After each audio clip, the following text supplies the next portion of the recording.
cable mentality than I realized. And I've been away from television for a while, and I didn't know that. I didn't know how much things had changed. I didn't look at Janet Jackson's nipple, and I didn't know how much trouble it caused. So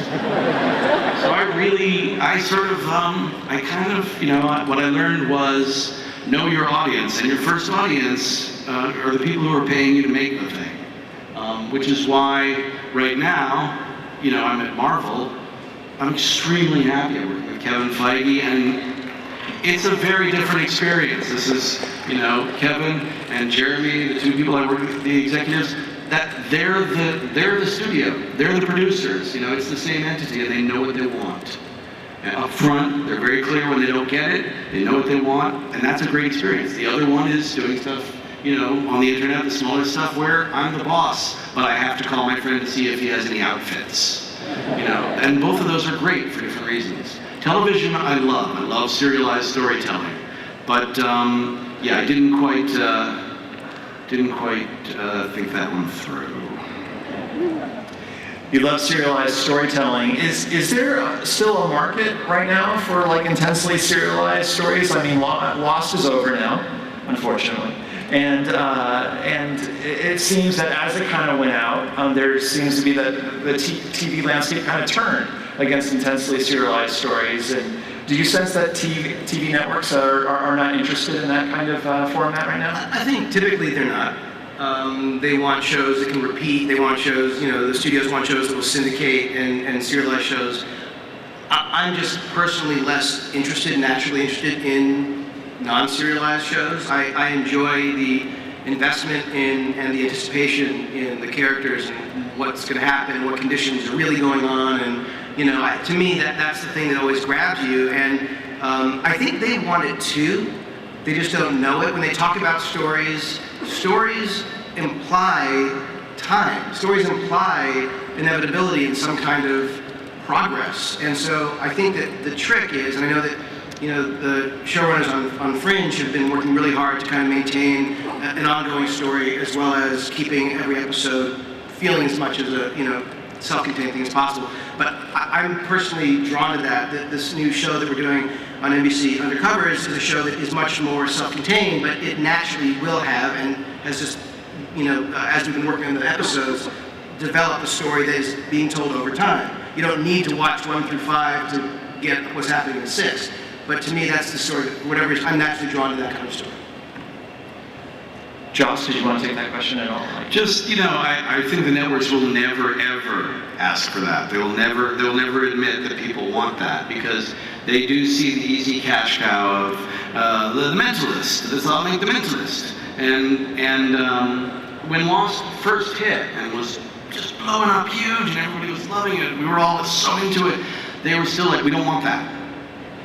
That successful Emmy-winning thing? No, we don't want that. I mean, they would speak against serialized storytelling while it was the only thing people were watching on television, because they're thinking bottom line.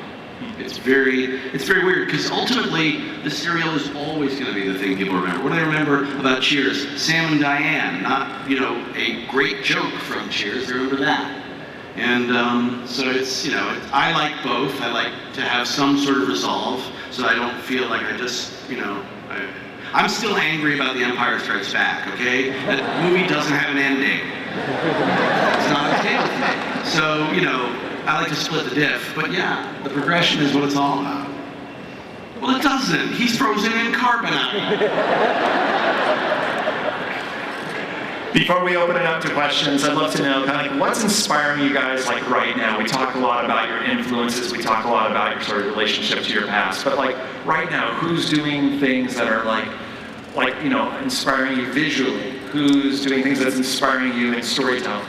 I love Edgar Wright. I just saw Scott Pilgrim. Scott Pilgrim is awesome, and I loved it. And there are a lot of different people who are doing stuff.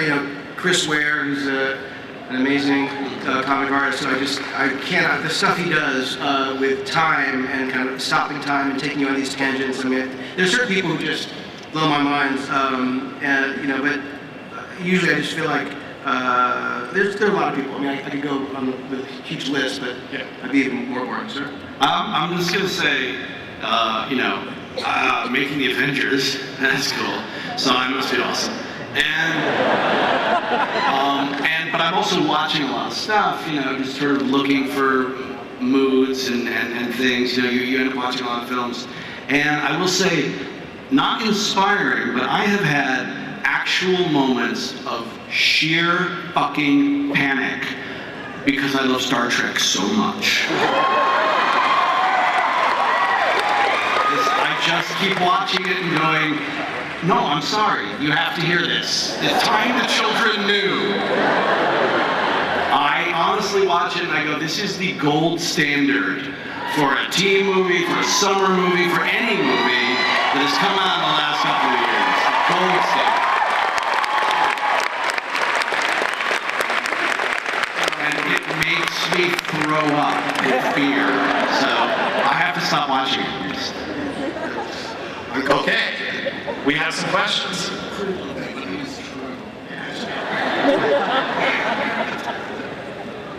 JJ, Joss, welcome. It's good to see you here again. My question is, as directors, people who are involved in the entertainment field, how important it is to you to be here and have this fan interaction with what you do in future projects? How does that affect what you do? Well, you got a pitch?